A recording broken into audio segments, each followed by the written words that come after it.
சாந்தி தாஸ்க்கு ஒரு பையன் இருக்கான். யுவதாஸ். மனுஷா பிறந்த ஒவ்வொருத்தனுக்கும் பொய்சல் நடிக்கிறது உணவு இருக்கு. அந்த பிரேக்கிங் பாயிண்ட் தொட்டதுக்கு அப்புறம் யாராலையும் அதுக்கு மேல நடிக்க முடியாது. மனம் திருந்தினா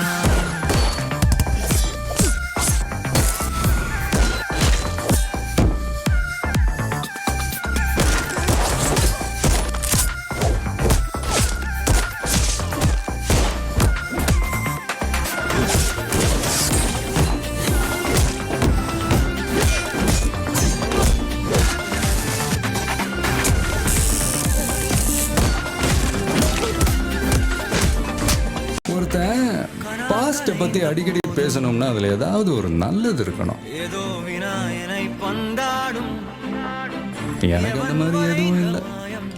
என்னோட பாஸ்ட்ல நான் தெரிஞ்சோ தெரியாமலோ நிறைய தப்பு பண்ணியிருக்கேன். நம்ம ஆளுங்களை இங்கிருந்து எத்தனை பேர் அனுப்பணும்? பார்த்திபனா இருந்தா 4 பேர் போதும். ஆனா அதுவே லியோவா இருந்தா நம்ம மொத்த ஊரே போனோம்.